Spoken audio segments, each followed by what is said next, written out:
सभी बच्चों को नमस्कार, ढेर सारा प्यार और आप सभी का शक्ति क्लासेस में हार्दिक स्वागत है। तो बच्चों, अपना शक्ति क्लासेस का एक टेलीग्राम चैनल भी है जिसका लिंक हमने डिस्क्रिप्शन में डाल रखा है। वहाँ जाकर के अपने टेलीग्राम चैनल को भी ज्वाइन कर सकते हैं। उसमें वीडियो अपने को लगातार मिलते रहेंगे और बाकी अपने सभी बाकी चैप्टर्स के जो पीछे अपने हल हो गए हैं उनके वीडियो के लिंक भी हमने डिस्क्रिप्शन में डाल रखे हैं। वहाँ जाकर के भी आप देख सकते हैं।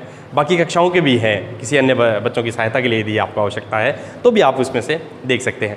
तो चलिए बच्चों, आज अपने पास एक्सरसाइज 1.3 है कक्षा 7 के लिए, उसको हल करते हैं जो अपना चल रहा था। तो इसमें दिया है कि -1 × 5 से आरंभ करके विभिन्न गुणनफलों द्वारा कोई पैटर्न दर्शाते हुए, कोई पैटर्न अपने को दर्शाना है। -1 × -1 = 1 को निरूपित कीजिए। तो देखिए बच्चों, मैं इसको ऐसे हल कर सकता हूँ। मान लीजिए मेरे पास है -1 × 5। तो सबसे पहले तो अपने को ये पता होना चाहिए कि ये ऋणात्मक पूर्णांक है, ये धनात्मक पूर्णांक है। तो माइनस का गुणा प्लस से करेंगे तो क्या आएगा? सोचो जरा, माइनस का गुणा प्लस से करेंगे तो क्या आएगा? पहले भी मैंने पीछे के वीडियोस में आपको बता रखा है। माइनस का गुणा यदि प्लस से करेंगे बच्चों, माइनस आएगा। मेरा कहने का मतलब यूं है कि किसी भी ऋणात्मक पूर्णांक को यदि धनात्मक पूर्णांक से गुणा करते हैं तो बच्चों ऋणात्मक पूर्णांक ही आता है ना। किसी ऋणात्मक को ऋणात्मक से करें तो धनात्मक आता है, किसी धनात्मक को धनात्मक से करें तो भी धनात्मक आता है।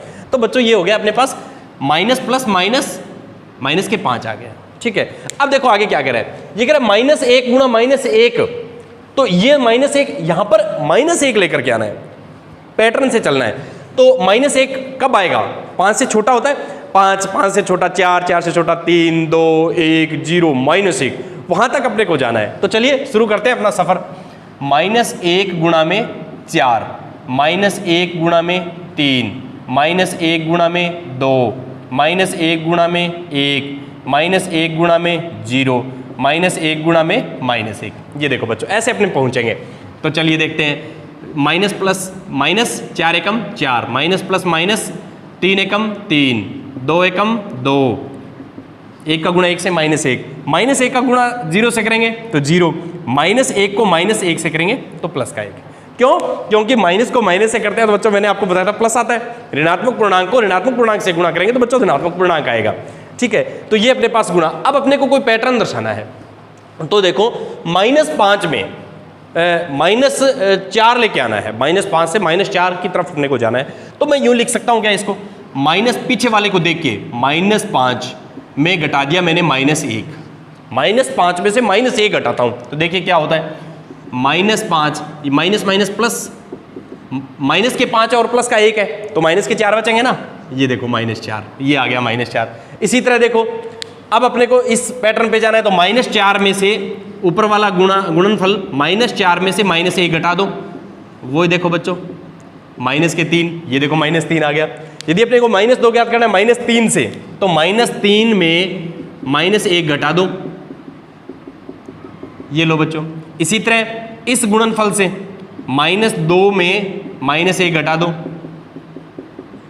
ये लो। इसी तरह इससे -1 में से -1 घटा दो तो -1 + 1, ये देखो बच्चों 0 आ गया। इस तरह से भी अपने इसको शो कर सकते हैं।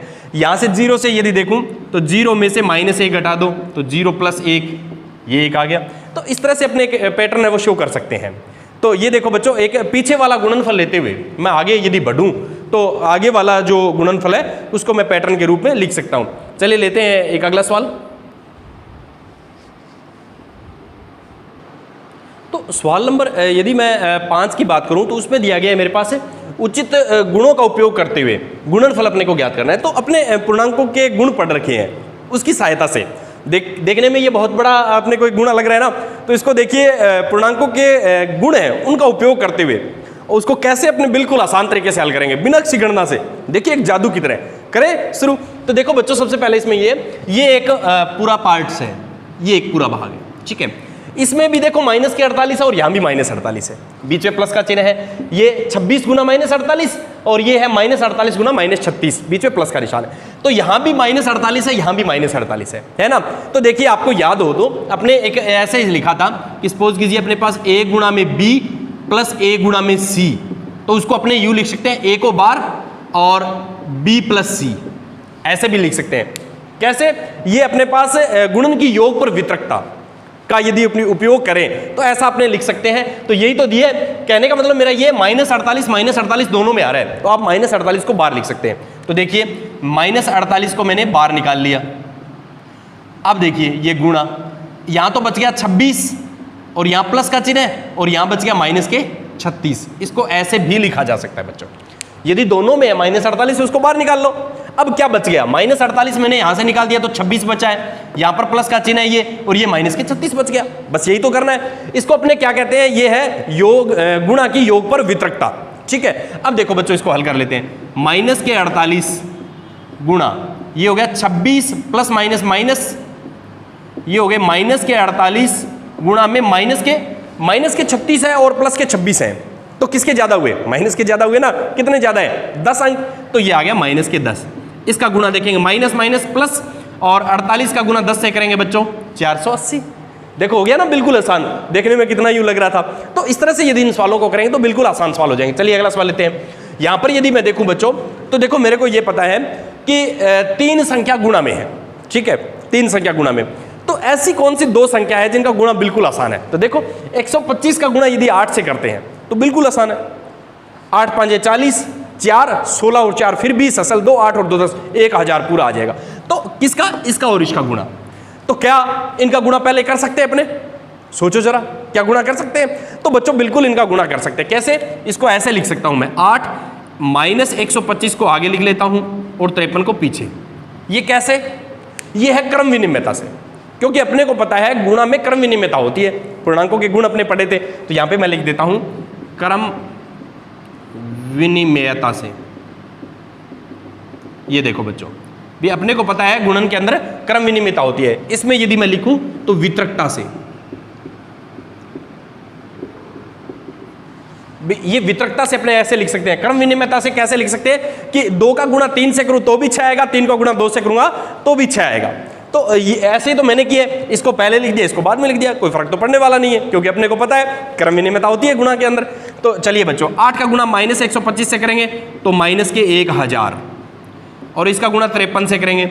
जीरो वाली संख्या का गुणा करना बिल्कुल आसान होता है। देखो प्लस माइनस माइनस 53 एकम 53 और 3 जीरो, यानी 1000 का गुणा यदि 53 से करेंगे तो माइनस के 53,000 आ जाएंगे। यानी माइनस का 1000 है, इसका गुणा यदि अपने 53 से करेंगे तो कितना आ जाएगा, माइनस के 53,000 आ जाएंगे। चलिए लेते हैं अगला सवाल।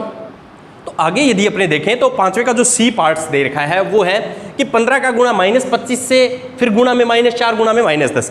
तो बच्चों यहां से यदि देखें तो कुछ एक गुणा है जो बिल्कुल सरल सा दिखाई दे रहा है। कौन सा, 25 का गुणा -4 से, -25 का -4 से करेंगे तो माइनस को माइनस से करेंगे प्लस 25 चौके 100, यानी एक शून्य वाली संख्या अपने पास आ रही है। तो चलिए शुरू करते हैं फिर। तो 15 गुणा में माइनस का गुणा माइनस से प्लस 25 चौके 100 और गुणा में 10 माइनस की। ये देखो बच्चों, ठीक है। अब देखो बच्चों इसमें ये है कि अपने पास मैं इसका गुणा इसके साथ कर दूं तो देखिए ये हो जाएगा मेरे पास 15 गुणा में माइनस के 1000 हो गया ना। 100 का गुणा यदि अपने -10 से करेंगे तो माइनस का 1000 हो गया, क्योंकि प्लस माइनस माइनस, और 15 का गुणा -1000 से करेंगे तो माइनस के 15,000। देखो कोई गणना करनी पड़ी, कोई अपने को एक्स्ट्रा कोई रफ कॉपी की आवश्यकता पड़ी, नहीं पड़ी ना। क्यों नहीं पड़ी, क्योंकि अपने पूर्णांकों के गुण जानते हैं। यदि ऐसा अपने उपयोग करेंगे तो अब अपने को इसमें यह पता था कि इन दोनों का गुण अपने पहले कर सकते हैं, है ना, तो वही मैंने किया। चलिए अगला सवाल लेते हैं। -41 का गुणा 102 से करना है तो 102 की बजाय मैं इसको 100 + 2 लिख सकता हूं क्या। 100 में 2 जोड़ेंगे तो 102 ही होगा ना। तो देखो बच्चों मैं इसको ऐसे लिख देता हूं 100 + 2। 102 को 100 + 2 लिख सकते हैं, क्योंकि 100 और 102 और 100 + 2 एक ही तो बात है। अब देखो बच्चों इसमें क्या है, 41 का गुणा है वो 100 + 2 के साथ है। इसका मतलब ये है कि गुणा की योग पर वितरकता यदि देखें तो 41 का गुणा 100 से करो, -41 का गुणा 2 से भी करो, फिर उनको जोड़ दो, एक ही बात है। चाहे तो मैं -41 का गुणा 100 + 2 से करूं, या फिर मैं यूं करूं -41 का गुणा 100 से करूं, फिर -41 का गुणा 2 से करूं, फिर उनको जोड़ूं, तो एक ही बात है। तो यदि मैं ऐसा करूंगा तो बहुत आसान है। तो देखिए कैसे, -41 का गुणा 100 से, -41 का गुणा 2 से, फिर उनको जोड़ेंगे तो ये हो गया माइनस के 4100 और ये हो गया माइनस के 82। ये देखो जोड़ना बिल्कुल आसान, माइनस के 4100 उसमें आगे माइनस के 82 और, तो माइनस के 4182। इस तरह से। अब आपको कोई पूछ ले ये क्या है, तो ये है गुणा की या वितरकता लिख देना सीधा ही, वितरकता, गुणा की योग पर वितरकता है, तो ये वितरकता से मैंने ऐसे कर सकते हैं। तो देखो बच्चों कितना आसान कर लिया अपने सवाल को, कोई अपने को एक्स्ट्रा कोई आवश्यकता नहीं पड़ती है इसमें। यदि मैं देखूं कि साधारण बिल्कुल अपने करें देखते हुए, इनके गुणों को देखते हुए, तो बिल्कुल आसानी से अपने सवाल कर सकते हैं। चलिए लेते हैं अगला सवाल। तो यदि मैं इसके ई पार्ट्स की यदि बात करूं तो उसमें दे रखा है 625 का गुणा -35 से है और -625 का गुणा 65 से है। तो इसको बच्चों ऐसे लिख सकते हैं अपने 625 का गुणा -35 से, और यहाँ पे मैं इसको 625 -1 अलग निकाल लेता हूँ, तो 625 का गुणा -1 से और ये 65 से। ये देखो -625 है, उसको ऐसे लिख दिया मैंने 625 का गुणा -1 से, -625 हो जाएगा ना। अब देखिए ये -1 का गुणा इसके साथ कर दूं, 625 का गुणा -35 से और 625 का गुणा -65 से, ऐसे कर सकते हैं ना। यानी ये माइनस का चिन्ह मैंने इसको दे दिया है, गुणा में कर सकते हैं ऐसे अपने। अब यदि मैं देखूं तो 625 का गुणा -35 से, फिर जोड़ 625 का गुणा -65 से, या फिर मैं यूं करूं, वितरकता यदि मेरे को पता है कि 625 को अपने बार लिख सकते हैं, 625 गुणा में तो -35 और प्लस माइनस के 65, ऐसे भी कर सकते हैं। ये कैसे पता चला, ऐसे कैसे होगा, ये होगा वितरकता से, क्योंकि अपने पूर्णांकों के जो गुण पढ़ रखे हैं वितरकता से अपने ऐसे लिख सकते हैं। ठीक है, अब देखो बच्चों इसको, तो ये हो गया मेरे पास 625 गुणा माइनस के 35 और माइनस के 65, माइनस दोनों संख्याएं माइनस की आपस में जुड़ जाएगी, तो माइनस के 100, इसका यदि गुणा करूंगा तो 625 और 100 का गुणा किया तो 00 इसके आगे लग जाएगी। तो इस तरह से अपने यदि देखें तो 100 का गुणा है वो बिल्कुल आसान होता है, तो इस तरह से अपने इसको कन्वर्ट करके यदि करेंगे तो बिल्कुल आसानी से हल कर पाएंगे। चलिए अगला सवाल लेते हैं। ये मेरे पास फिर वही है, योग गुणन की योग पर वितरकता, योग या घटाओ। ठीक है, तो 7 का गुणा 50 से करें, 7 का गुणा 2 से करें, फिर उनको घटा दें, एक ही बात है। तो ये क्या है, ये भी वितरकता से है, वितरकता। तो ये हो गया बच्चों 350 माइनस 14, 350 में से 14 घटा देंगे तो 336। देखो कितने आसानी से हल कर लिया। और यही यदि 50 में से 2 पहले घटा लेते 48 का गुणा 7 से करते तो बच्चों आपको रफ कॉपी की आवश्यकता पड़ती इसमें। यहाँ नहीं पड़ी ना, बिल्कुल। ये क्यों नहीं पड़ी, क्योंकि आपको पूर्णांकों के गुण के बारे में अच्छी जानकारी है। तो इस तरह से बच्चों इन सवालों को यदि पूर्णांकों के गुण की सहायता से अपने करेंगे ना तो बिल्कुल आसानी से हल कर पाएंगे। चल लेते हैं अगला सवाल। तो 5वें के यदि मैं जी पार्ट्स की बात करूं बच्चों, तो उसमें दिया हुआ है -17 का गुणा -29 से है। तो -29 को ऐसे लिख सकते हैं कि आपने माइनस का 30 और प्लस का 1 होंगे, तो वो -29 ही होंगे ना, माइनस के 30 और प्लस का 1। देखो बच्चों -17 का गुणा -30 और प्लस 1 से लिख सकते हैं ऐसे, क्योंकि -29 के 2 पार्ट्स कर लिए अपने। -29 है यानी 29 रुपये ऋण है, तो 30 रुपये ऋण और 1 रुपये जमाधन, एक ही तो बात है। अब देखो बच्चों ये फिर गुणा है, योग पर वितरकता आपने दर्शा सकते हैं। तो इसका मतलब ये हुआ -17 का गुणा -30 से कर दो, -17 का गुणा 1 से करके उसको जोड़ दो, एक ही तो बात है। तो देखिए कैसे, -17 का गुणा -30 से और जोड़ का निशान -17 का गुणा 1 से, तो माइनस माइनस प्लस 17 दिए 51। ठीक है, और ये हो गया माइनस के 17, क्योंकि माइनस प्लस माइनस 17 कम 17, तो 510 में से 17 घटा देने हैं, तो ये आ गया 493। ये देखो बच्चों इस तरह से यदि अपने इसको करें तो बिल्कुल आसानी से हल हो गया, कोई अपने को रफ कॉपी की आवश्यकता नहीं पड़ी। अब चलिए इसको देखते हैं। माइनस का गुणा माइनस से, 2 माइनस माइनस है तो आपस में प्लस हो जाएंगे, तो मैं इसको सीधा ही लिख दूं 57 गुणा में 19 और ये 57। अब इसके साथ कोई संख्या नहीं है, तो अपने को पता है एक ऐसी संख्या आपको बतानी है बच्चों।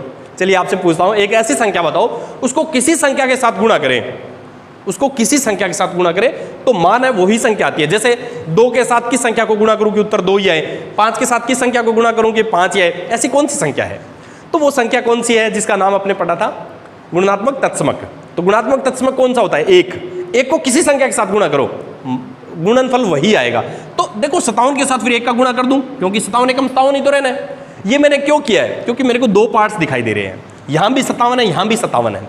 मैं इस पर वितरकता यदि निकालूंगा तो मेरे पास 57 यदि बाहर निकाल दिया तो यहां से 19 और यहां 1 बच जाएगा। देखिए कैसे, 57 यदि बाहर निकाल दिया तो ये हो गया मेरे पास 19 प्लस 1, यहाँ से 19 बचा है और यहाँ 1 बचा है, ये कौन सा है? वितरकता। ठीक है, तो देखिए बच्चों 57 गुणा में 19 और 1 20। अब अपने को पता है कि यदि गुणा करेंगे 20 के साथ तो 0, 7 दूनी 14 है, हंसा लगी 1, 10 और 1 11 है, तो 1140 आ गया। देखो कितने आसानी से अपने इसको हल कर लिया। ये कैसे कर लिया? क्योंकि अपने को पूर्णांकों के जो गुण है उनकी अच्छी जानकारी अपने को है, तो इस वजह से अपने यदि देखें तो ये सवाल बिल्कुल आसान हो जाते हैं। चलिए लेते हैं अगला सवाल। तो अगला सवाल यदि मैं देखूँ 6 नंबर सवाल, तो मेरे पास दिया हुआ है किसी हिमीकरण कहते हैं ठंडा करने की प्रक्रिया जो होती है, यानी टेम्परेचर कम करना, तापमान कम करना, जैसे बच्चों फ्रीज के अंदर होती है ना, हिमीकरण होती है। तो कमरे के तापमान को 40 डिग्री सेंटीग्रेड से 5 डिग्री सेंटीग्रेड प्रति घंटे की दर से कम करने की आवश्यकता है। तापमान ज़्यादा हो गया कमरे का, 40 डिग्री सेंटीग्रेड है, अब उसको क्या कम करना चाह रहा है? कैसे? 5 डिग्री सेंटीग्रेड प्रति घंटा की दर से कम करने की आवश्यकता है। इस प्रक्रिया के शुरू होने के 10 घंटे बाद कमरे का तापमान क्या होगा? तो देखिए 10 घंटे में कितना कम हो जाएगा फिर 40 में से। तो कमरे का तापमान यदि देखें बच्चों, अपने कमरे का तापमान, तो कमरे का तापमान है बच्चों मेरे पास 40 डिग्री सेंटीग्रेड। ठीक है, और दर उसके कम होने की जो दर है वो कम हो रहा है तापमान, तो माइनस में अंकित कर दूं, क्योंकि अपने देखा था पूर्णांक यही तो है कि कम हो रही है कोई तो उसको माइनस में और बढ़ रही है तो प्लस में, तो दर है उसकी -5 डिग्री सेंटीग्रेड प्रति घंटा की दर से। ठीक है, तो 10 घंटे के बाद अपने को देखना है कि तापमान क्या होगा। तो 10 घंटे में तापमान का डिफरेंस क्या आएगा? तो इसके साथ गुणा कर देंगे। 1 घंटे में -5 जा रहा है तो 10 घंटों में कितना जाएगा? तो 10 घंटों में तापमान अपने देख लेंगे। तो 10 घंटे बाद कमरे का तापमान पूछा है, तो 40 में से, तो देखिए 10 घंटे बाद कमरे का तापमान, तो क्या होगा बच्चों? शुरू में 40 था, फिर -5 से डाउन आ रहा है अपने पास, और वो कितने घंटे तक? 10 घंटे तक वो इसमें जोड़ देंगे अपने। ठीक है, भाई 40 डिग्री कमरे का शुरू का तापमान था, अब क्या 5 डिग्री सेल्सियस प्रति घंटे कम हो रहा है तो माइनस में, तो तापमान है वो -5 हो गया। अब 10 घंटे के अंदर कितना हो जाएगा वो देख लेंगे गुणा करके। अब देखिए बच्चों इसको हल करूं तो ये हो गया 40 डिग्री और ये हो गया माइनस प्लस माइनस और ये हो गया 5 दाएं 50। अब आप देखो बच्चों माइनस के कितने हैं और प्लस के कितने हैं? माइनस के तो है अपने पास, या डिग्री हटा देते हैं इसकी, बाद में एक साथ ही शो करेंगे, यूँ कर देता हूँ। तो माइनस के तो है बच्चों मेरे पास 50, तो माइनस के 10 बच गए, तो ये हो गया डिग्री सेल्सियस। तो अपने पास 10 घंटे बाद यदि उसका तापमान देखें तो बच्चों 0 से भी कम चला जाएगा, 0 से भी नीचे चला जाएगा, -10। ठीक है, और कमरे का तापमान कितना था? 40 डिग्री सेल्सियस था। तो धीरे धीरे प्रति घंटे 5 डिग्री सेल्सियस कम होता गया, तो 10 घंटे के बाद उसका तापमान है वो 0 से भी नीचा चला जाएगा। तो इस तरह से यदि अपने बच्चों इसको देखें तो बिल्कुल छोटे छोटे और आसान सवाल है जिसको अपने आसानी से हल कर सकते हैं। चलिए मिलते हैं अगली कक्षा में, तब तक के लिए धन्यवाद।